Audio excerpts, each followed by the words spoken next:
오늘의 말씀은 사도행전 14장 1절에서 7절까지의 말씀입니다. 사도행전 14장 1절에서 7절 다 같이 한 목소리 읽겠습니다. 이에 이고니온에서 두 사도가 함께 유대인의 회당에 들어가 말하니 유대와 헬라의 허다한 무리가 믿더라. 그러나 순종하지 아니하는 유대인들이 이방인들의 마음을 선동하여 형제들에게 악감을 품게 하거늘 두 사도가 오래 있어 주를 힘입어 담대히 말하니 주께서 그들의 손으로 표적과 기사를 행하게 하여 주사 자기 은혜의 말씀을 증언하시니 그 시내의 무리가 나뉘어 유대인을 따르는 자도 있고 두 사도를 따르는 자도 있는지라. 이방인과 유대인과 그 관리들이 두 사도를 모욕하며 돌로 치려고 달려드니 그들이 알고 도망하여 루가오니아의 두 성 루스드라와 더베와 그 근방으로 가서 거기서 복음을 전하니라. 아멘. 사도행전 14장을 이제 우리가 몇 주에 걸쳐서 보게 될 겁니다. 사도행전 14장은 바울과 바나바가 1차 전도 여행을 떠났던 장소들을 기록하고 있습니다. 먼저는 이고니온, 루스드라와 더베 그리고 안디옥이라고 하는 지역에서 있었던 일을 기록을 하고 있습니다. 오늘 저는 이 본문 속에서 이고니온에서 두 사도가 한 일이라고 하는 주제로 말씀을 나누려고 하는데요. 우리가 과연 믿음으로 산다는 게 무엇일까? 또 성도가 걸어가야 될 그 믿음의 길은 무엇일까? 어떠한 자세와 어떠한 모습으로 살아가야 될 것인가? 그 해답을 오늘 본문 속에서 찾았으면 좋겠습니다. 믿음으로 살기를 원하고 또 성도로서 그리스도인으로서 살기를 생각하고 또 준비도 하고 있지만 어떤 것이 그 길인가 우리가 잘 알지 못할 때가 있는데 오늘 우리는 이 본문을 통해서 한번 그것을 깊이 묵상하고 생각해 보는 시간을 가지려고 합니다. 오늘 이 이고니온이라고 하는 곳에 보내진 바울과 바나바는요, 자기의 의지로 이곳에 간 것이 전혀 아닙니다.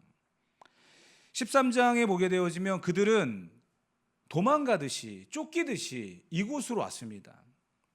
그렇지만 그냥 아무 생각 없이 온 것이 아니라 13장에 보게 되어지면 성령께서 이들을 이곳에 보내셨다 이렇게 표현을 하고 있습니다. 바울과 바나바가 성령의 인도하심과 보내심에 따라 이고니온이라고 하는 지역에 도착을 했습니다.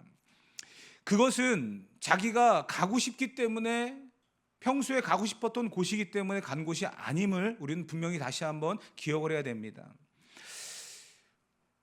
이 이고니온이라고 하는 지역에 바울과 바나바가 성령의 보내심을 받았다라고 하는 것이 왜 중요하냐면 이제 그 부분은 이제 나중에 다시 설명을 드리겠습니다만 신앙이란 이러한 것이기 때문입니다. 내가 생각하고 내가 원하는 방향대로 가지 않는다고 해서 불평할 필요가 없다는 거예요. 우리의 신앙은 어쩌면 성령께서 인도하시는 하나님께서 나를 믿고 맡기시고 보내셨던 그 현장에서 얼마나 믿음의 일들을 수행하는가 거기에 있다는 것을 우리가 한번 집중해 보아야 할 것입니다. 내가 원하는 것, 내가 원하는 일, 내가 원하는 방법 이거에만 우리가 집중을 하고 그대로 되어지지 않는다고 실망하는 우리들의 모습과는 전혀 다른 바울과 바나바의 모습일 것입니다. 어쩌면 내 인생의 것들을 내려놓고 하나님을 위해서 내 욕심과 내 인생과 이런 모든 것들을 다 포기하고 하나님이 원하시는 하나님이 맡기신 일을 가는 것 그것이 진정한 성도의 자세가 아닌가 우리는 한번 이런 도전을 한번 받는 그런 시간이 되어지기를 바랍니다. 그런데요 성령에 의해서 이고니온이라고 하는 지역에 보냄을 받았지만 그 지역에 나타난 상황이 그렇게 여유롭진 않았습니다. 내가 원하는 그러한 방향도 아니었습니다. 성령께서 보내셨는데도 불구하고 그곳에서 이러한 일이 벌어졌어요. 먼저는 1절을 다시 한번 읽어보도록 합시다. 본문 1절은 이렇게 기록되어 있습니다. 다 같이 한번 읽어봅시다. 이에 이고니온에서 두 사도가 함께 유대인의 회당에 들어가 말하니 유대와 헬라의 허다한 무리가 믿더라. 아멘. 성령의 인도하심을 받고 도착한 그 이고니온에서 두 사도가 말을 했습니다. 복음이죠. 그 복음을 전달했더니 그곳의 반응이 유대와 헬라의 허다한 무리가 믿었다라고 이야기합니다. 정말 이 반응만 본다고 한다면 두 사도가 얼마나 행복했을까요? 성령께서 보내셨습니다. 내가 원하는 곳이 아니었습니다. 그런데도 이곳에 와서 복음을 전했더니 유대와 헬라의 허다한 무리가, 많은 사람들이 믿었다라는 거예요. 그 반응을 보고 그 결과를 보고 얼마나 기뻐했겠습니까? 그런데 그 기쁨도 잠시라는 거죠. 2절을 한번 읽어볼까요? 다 같이 읽어봅시다. 그러나 순종하지 아니하는 유대인들이 이방인들의 마음을 선동하여 형제들에게 악감을 품게 하거늘. 좋은 일에 방해하는 사람들이 등장했습니다. 유대와 헬라의 허다한 무리가 복음을 듣고 믿었다. 그 사실만 본다고 한다면 성령의 보내심을 받고 이곳에서 복음을 전했던 바울과 바나바는 성공했다. 나를 이곳에 보내신 하나님이 정말 대단하시구나, 이렇게 결과를 말하고 끝낼 수도 있는 그런 상황일 것입니다.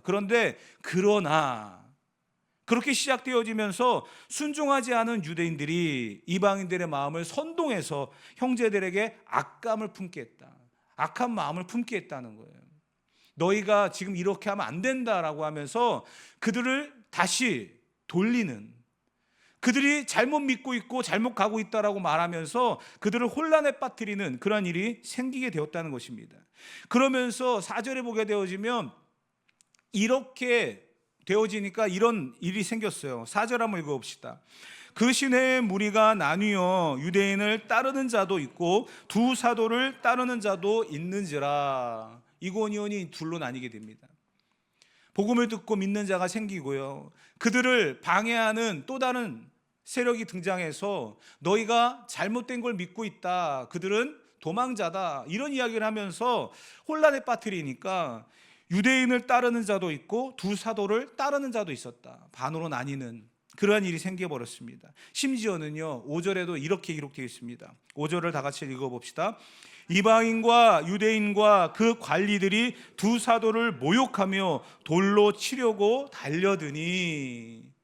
형제들을 선동해가지고 그들에게 악한 감정을, 악한 마음을 품게 하는 것으로 끝나는 게 아니라 두 사도를 모욕하고 돌로 치려고 하는 일까지 생겼다는 거예요. 그들이 무엇을 잘못했습니까? 바울과 바나바가 뭐를 잘못했습니까? 그럼에도 불구하고 그들은 모욕하고 돌로 치려고 하는 그런 일이 생겼다라는 겁니다. 여러분, 성령께서 보내셨잖아요. 그래서 등장했던 1절의 말씀처럼 허다한 무리가 믿고 돌아왔습니다. 얼마나 대단한 기적이고 역사입니까? 그런데 그 이면에는 또 다른 일이 발생했어요. 바울과 바나바를 모욕하고 비방하고 심지어는 돌을 던져서 그를 힘들게 하려고 하는, 고난을 주려고 하는 그러한 무리가 생겼다는 거죠. 누가라고 하는 사람이 사도행전을 기록했습니다. 누가 복음도 기록했고요, 사도행전도 기록한 것이 누가인데요, 이 누가가 14장 1절부터 7절까지의 이 내용을 기록하면서 어디에다 강조점을 줬을 것 같으세요? 허다한 무리가 믿었다라고 하는 내용보다 그 이후에 등장하고 있는 그들이 복음을 증거하면서 두 사도가 어려움을 만났다, 핍박을 당하고 있다, 고난을 당하고 있다, 여기에 초점을 맞추고 있습니다. 복음을 전했을 때 그들이 믿고 돌아왔다, 얼마나 엄청난 일입니까? 축제죠. 그런데 거기에 초점을 맞추는 것이 아니라 이 누가라고 하는 기록자는 오히려 그 두 사도가 이고니온에서 복음을 전했을 때 그 반응, 유대인들이 악한 감정을 품게 만들었고 심지어 사도를 모욕하고 돌로 치려고 하는 그러한 반응, 여기에 더 집중을 하고 있다는 거예요. 그런데 이 상황 속에서 두 사도가 보여주고 있는 행동을 우리가 집중해 볼 필요가 있습니다. 우리는 어쩌면 그러한 복음을 전하고 성령의 인도하심을 받아 살아가는 그 현장에 허다한 무리가 믿는 것처럼 형통하고 잘 되는 그러한 기적과 놀라운 역사들에만 집중할 것이 아니라 어쩌면 이들이 당하고 있는 모욕과 환난과 고난이라고 하는 이 부분을 한번 집중해 보아야 할 필요가 있습니다. 그러면 그 상황에 어찌하여 이들에게 이러한 일이 생겼는가를 3절에 이렇게 기록을 하고 있거든요. 다 같이 한번 읽어보도록 합시다. 두 사도가 오래 있어 주를 힘입어 담대히 말하니 주께서 그들의 손으로 표적과 기사를 행하게 하여 주사 자기 은혜의 말씀을 증언하시니. 아멘. 이 3절에 보게 되어지면 두 사도가 무엇을 하고 있습니까? 자기를 모욕하고 비난하고 또 다른 세력을 만들고 있잖아요. 그런데 그 사람들을 향하여서 어떤 일을 하고 있습니까? 담대히 복음을 전하고 있어요. 그게 성도의 자세 아니겠습니까? 어떠한 시련과 환난이 와도 우리가 해야 될 삶의 목표 방향은 오직 주를 위해서, 그 주를 위해 산다는 것은 내 삶이 복음이 돼야 되고요, 내 삶이 누군가에게 구원의 여정이 돼야 됩니다. 그것을 지금 사도들이 보여주고 있는 거예요. 심지어 5절에 뭐라고 되어 있어요? 이들이 모욕하고 돌로 치려고 달려들었다, 이렇게 기록하고 있지 않습니까? 그때에 6절과 7절에 보게 되어지면 이 두 사도가 어떻게 했냐면 이렇게 기록되어 있습니다. 다 같이 읽어봅시다. 6절과 7절입니다. 그들이 알고 도망하여 루가오니아의 두 성 루스드라와 더베와 그 근방으로 가서 거기서 복음을 전하니라. 아멘. 이들의 행동이 놀랍지 않습니까? 그들을 돌로 치려고 하는 그 사람들을 피하여 도망한 곳이 루스드라와 더베라고 하는 곳이었습니다. 그곳에 가서 숨어 지내는 게 아니에요. 거기서 무엇을 했다고요? 복음을 전했대요. 여러분, 이들이 이곳에서 복음을 전하면 두 가지 반응은 또 등장합니다. 이고니온의 사람들이 바울과 바나바의 복음을 듣고 믿었던 것처럼 이들도 믿는 역사가 일어날 겁니다. 그런데요, 똑같이 유대인들이 회방하고 바울과 바나바를 모욕하고 비난하며 돌로 치는 그러한 일들도 생긴다는 거예요. 그럼에도 불구하고 바울과 바나바는 숨지 아니하고 그곳에서 복음을 전했다는 거예요. 여러분, 이것이 우리에게 도전이 돼야 되고 우리의 삶의 중심이 돼야만 합니다. 여러분, 계속해서 유대인들은 바울과 바나바, 초대교회 성도들과 사도들을 힘들게 만들고 있습니다. 우리가 알고 있듯이 왜 바울과 바나바가 이고니온에 와서 이러한 모욕을 당하고 있습니까? 이러한 수치와 모욕을 당하고 있는 이유가 뭐죠? 사도행전 13장 50절과 51절에 보면 그 내용이 정확하게 기록되어 있어요. 다 같이 한번 읽어봅시다. 이에 유대인들이 경건한 귀부인들과 그 신의 유력자들을 선동하여 바울과 바나바를 박해하게 하여 그 지역에서 쫓아내니 두 사람이 그들을 향하여 발에 티끌을 떨어버리고 이고니온으로 가거늘. 지금 바울과 바나바가 비시디아 안디옥이라고 하는 곳에서 똑같이 하나님의 말씀을 전했어요. 그랬더니 그곳에서 악한 감정을 품고 있는 자들이, 또한 유대인들이 그들을 쫓아냈습니다. 그래서 간 곳이 어디라고요? 오늘 14장 1절에 등장하고 있는 이고니온이라고 하는 곳이에요. 근데 그곳에서도 똑같이 바울과 바나바를 비난하고 핍박하고 했더니 그들이 또 도망을 갑니다. 옮겨갑니다. 그곳이 어디냐? 루스드라와 더베라고 하는 곳이었어요. 그곳에서 바울과 바나바가 뭘 했다고요? 복음을 전했다는 거예요. 여러분, 이게 우리에게 도전이 돼야 되는 이유가 있습니다. 바울과 바나바는요, 지금 여행 다니는 게 아니에요. 여러분 생각해 보세요. 비시디아 안디옥이라고 하는 곳에 갔어요. 그러면 그곳에서 경치도 구경하고 먹을 것도 먹고 쉬고 하면서 지내면 얼마나 좋습니까? 근데 그곳에서 복음을 전했습니다. 그랬을 때 그들의 반응이 오히려 바울과 바나바를 쫓아내는 일이 생겼어요. 그리고 그들이 간 곳이 어디입니까? 이고니온이에요. 이고니온에 왔는데 똑같아요. 복음을 듣고 믿는 자가 있는가 하면 반대로 바울과 바나바를 돌로 치려고 하는 사람들이 등장했습니다. 그래서 루스드라와 더베까지 갔습니다. 그곳에서 바울과 바나바는 또 복음을 전했다는 거예요. 여러분, 이들은 가고 싶은 곳에 가서 여행을 하고 쉬고 안식하고 먹을 거 먹고, 그리고 또 다른 이유, 뭐 공부를 하러 갔다든지 누구를 만나러 갔다든지 그런 이유가 아니에요. 성령께서 이들을 보내셨어요. 그런데 그곳에는 핍박이 있고 위협이 있습니다. 그렇지만 그들은 그곳에서 자기들이 해야 할 일을 했다라는 거예요. 사도로서 복음을 전하는 일, 그 일을 온전히 감당하는 그런 모습을 보게 되어집니다. 근데 여러분, 이 두 사도의 자세가 굉장히 중요합니다. 성령께서 나를 인도하셔서 비시디아 안디옥으로 보내셨고, 그곳에서 이고니온까지, 이고니온에서 루스드라와 더베까지 인도하셨어요.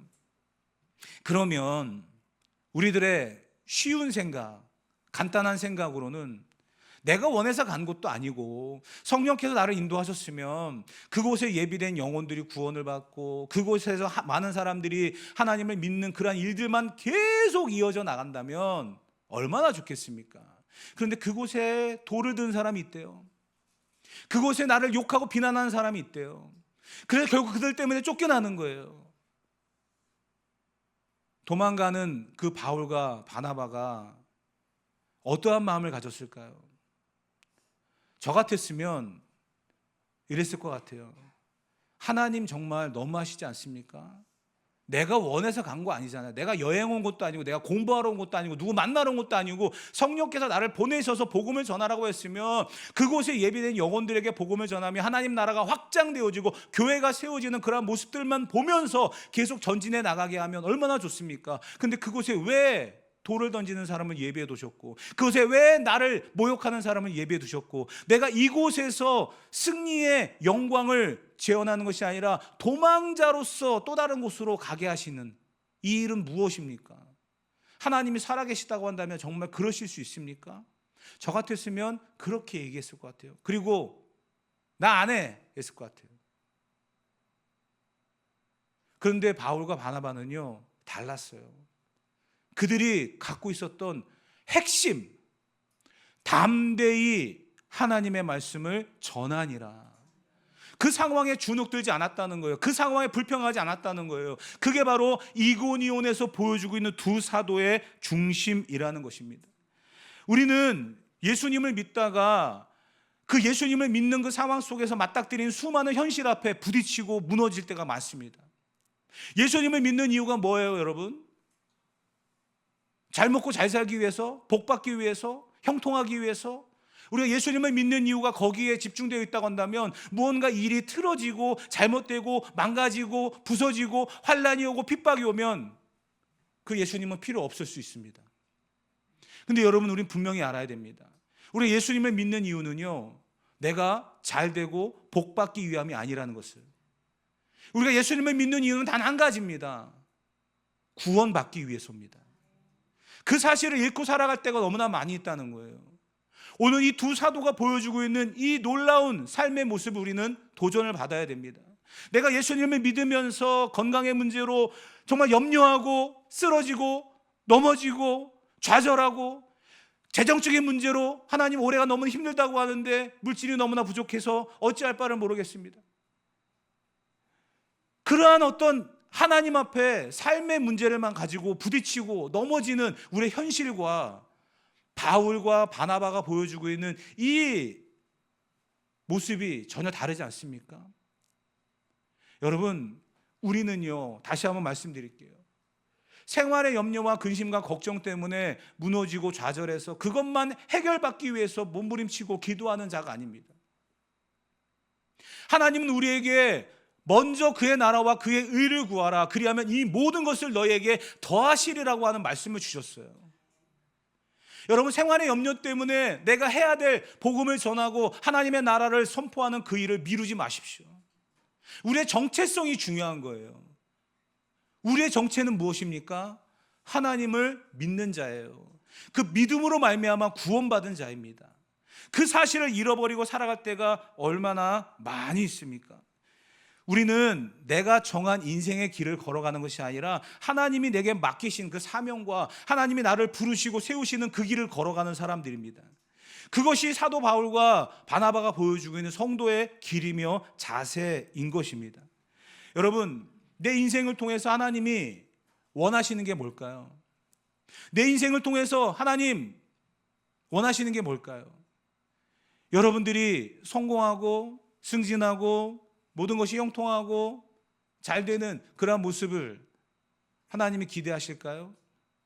여러분, 그것이 전부라고 한다면, 그것만을 기대하고 있다고 한다면 여러분들은 지금 예수님을 잘못 믿고 있는 것입니다. 성경은 우리에게 정확하게 그것을 말씀하고 있고 우리에게 가르치고 있어요. 우리는 십자가의 비밀을 알고 그 십자가의 능력을 알고 그 십자가를 증거하는 사람들입니다. 구원의 은혜를 알고 구원의 영광을 아는 사람들입니다. 그렇기 때문에 하나님이 영광을 받으시도록 우리의 삶을, 그것이 우리의 최고의 소망이고 최고의 기쁨이 되어지는 그러한 삶을 살아갈 수 있어야 한다는 거예요. 그것이 바로 저와 여러분들의 모습입니다. 바울과 바나바가 믿음으로써 성령의 인도하심을 받아 이 모든 일들을 걸어갔지만 그곳에 믿는 자들도 있었지만 정반대로 그들을 핍박하고 악감정을 품는 그러한 사람들도 만나게 됐다는 것, 이게 우리의 삶의 현주소 아니겠습니까? 그런데 그 가운데 우리는 본문에서 주시는 놀라운 하나님의 은혜와 하나님이 왜 그렇게 살아야 되는지에 대한 그 가르치심을 우리는 집중해 볼 필요가 있습니다. 3절을 다시 한번 읽어볼게요. 3절의 말씀을 다시 한번 읽어보도록 합시다. 두 사도가 오래 있어 주를 힘입어 담대히 말하니 주께서 그들의 손으로 표적과 기사를 행하게 하여 주사 자기 은혜의 말씀을 증언하시니. 아멘. 여러분, 모든 일이 형통하고 잘 되기를 원하십니까? 건강하고 부자가 되고 내가 기도하는 모든 것들이 다 응답받고 그러기를 원하십니까? 그게 하나님의 살아계심, 하나님의 전능하심이라고 믿고 지금까지 살아오셨습니까? 여러분, 그 말씀 속에서 어쩌면 우리가 잘못 알고 있는 오류가 있을 수 있어요. 잘못 알고 있는 그러한 지식이 있을 수 있어요. 그것을 다시 잡아주고 있는 말씀이 바로 오늘 이 3절의 말씀이거든요. 핍박하는 자들이 있습니다. 돌로 치려는 자들이 있습니다. 믿는 사람들만 있는 게 아니라 그 반대의 사람들도 있었다는 거예요. 그렇지만 두 사도가 그곳에서 담대히 복음을 전했습니다. 근데 그 담대히 복음을 전하는 것은요, 다른 의도가 아니었어요. 주를 힘입어였다는 거예요. 주를 힘입어 담대히 복음을 전하는 그 현장에 어떤 일이 벌어졌냐면 표적과 기사가 드러났다는 거예요. 여러분, 이 메시지를, 이 3절의 말씀을 우리는 잘 이해하고 접근할 수 있어야 됩니다. 왜 우리의 현장에, 우리의 삶 속에 기적이 나타날까요? 병든 자가 고침을 받고 정말 우리의 기도가 응답되어지는 그 이유가 뭘까요? 사도들이 보여주고 있는 이 행동을 우리는 집중해 볼 필요가 있습니다. 주를 힘입어 담대히 복음을 전했더니 그곳에 표적과 기사가 나타났다는 거예요. 내가 능력이 있는 게 아닙니다. 내가 뭔가 특별한 게 아니라는 거예요. 주를 힘입어 복음을 전했더니 그 현장에 표적과 기사가 나타났다는 겁니다. 사랑하는 성도 여러분, 다시 말하면 핍박과 방해가 어려움이 있지만 그 속에서 하나님의 살아계심을 경험하고 싶다고 한다면 그로 인해서 증거되어지는 은혜의 말씀의 현장, 복음을 전하는 그 현장이 우리의 삶에 재현되어야 되고요, 그것이 계속 드러나야만 한다는 거예요. 그래야만 우리의 삶 속에 이러한 표적과 기사가 드러나야 된다는 사실입니다. 우리는 이 핍박과 어려움을 피해가고 싶어 하죠. 내게는, 다른 사람은 모르겠어요. 그렇지만 나에게만은 그런 일이 생기지 않았으면 좋겠다, 그런 생각을 많이 합니다. 지난 우리 일본 선교 때 우리 학생들, 청년들이 전혀 모르는 사람들에게 전혀 알지도 못하는 그런 말로 전도를 했습니다. 여러분이 영상을 보셔서 아시겠지만 전도지를 받는 사람들도 많았지만 받지 않은 사람도 더 많았거든요. 사실 전도지를 받아주면 좋습니다. 그 사람이 예수님을 전도지를 받자마자 믿는다, 기다렸다는 듯이 왜 이제 내게 복음을 전합니까 하고 믿어주면 더 좋죠. 근데 그렇지 않은 사람들 많죠. 그냥 받아만 주는 거예요. 근데 그렇지 않은 사람들의 모습을 보면 어떻습니까? 실망할 때가 많이 있죠. 그래도 우리는 복음을 전해야 되는 거죠. 그게 우리의 삶인 거예요.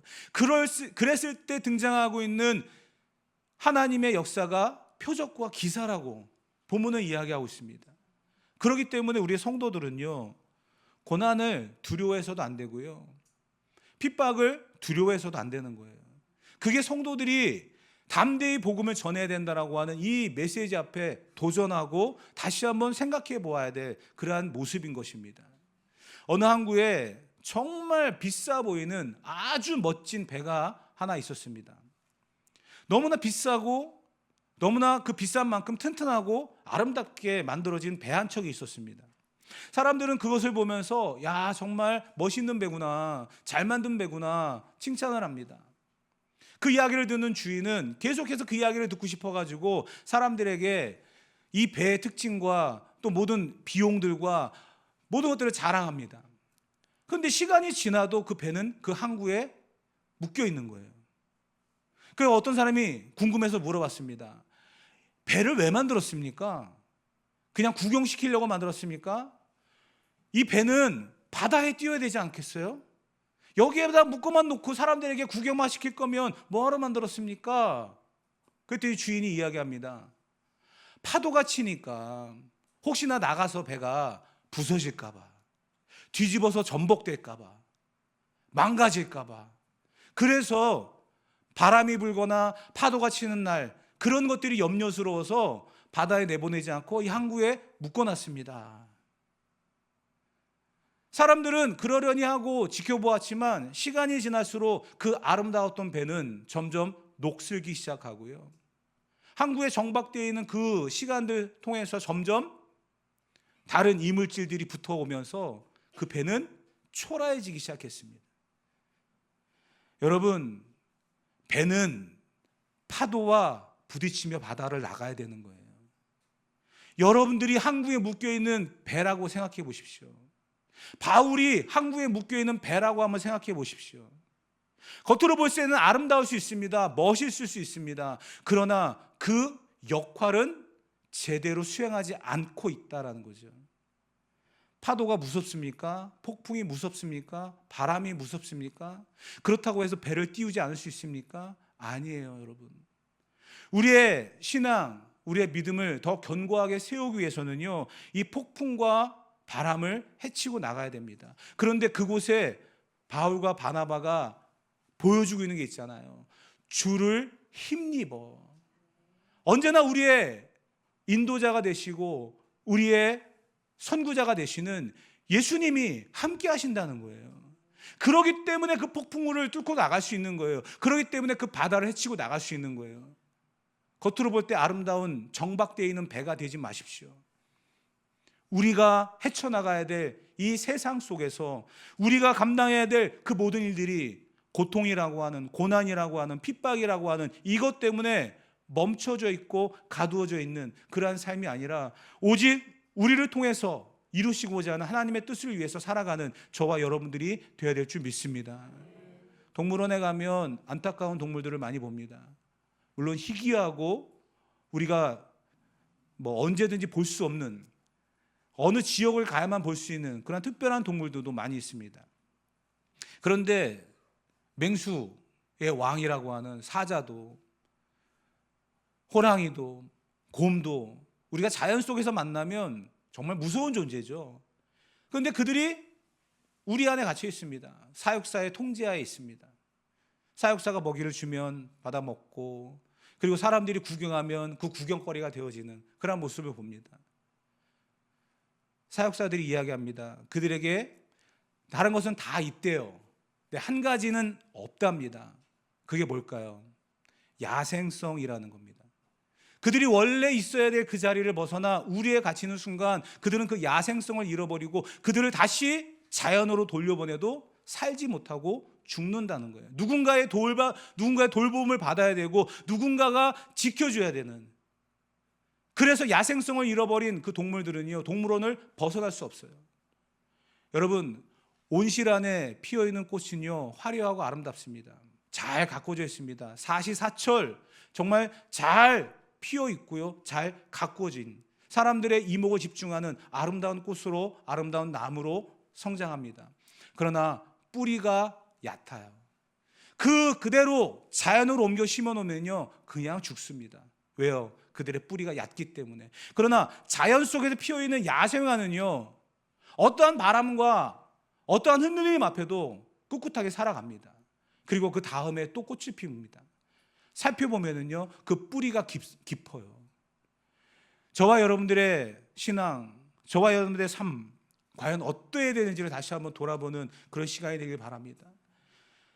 복음을 전하는 그 현장에 믿고 돌아오는 사람들만 있는 게 아니라 반대, 어쩌면 누가가 기록하는 의도처럼 더 많은 사람들이 반대하고 더 많은 사람들이 어려움을 주는 그런 일들도 있을 겁니다. 그러나 그 가운데에 우리는 주를 힘입어 담대히 복음을 전하고 그 거친 파도를 헤쳐나갈 수 있는 저와 여러분이 되어야 될 줄 믿습니다. 왜 우리가 그렇게 살지 못할까요? 아직도 내 안에 욕심이 가득하기 때문이고요. 내가 아직까지 버리지 못하고 아직까지 놓지 못한 그런 수많은 인생의 문제들 때문에 내가 감당해야 될 이 십자가의 복음을 놓치고 살아가기 때문일 것입니다. 사랑하는 성도 여러분, 오늘의 말씀의 결론은 이렇습니다. 존재의 목적을 잃어버리면 생명력도 잃어버린다.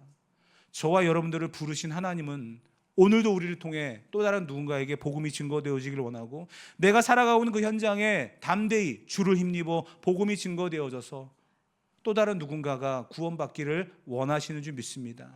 그 반대 현상이 일어나더라도 실망하지 마십시오. 그것은 당연한 것입니다.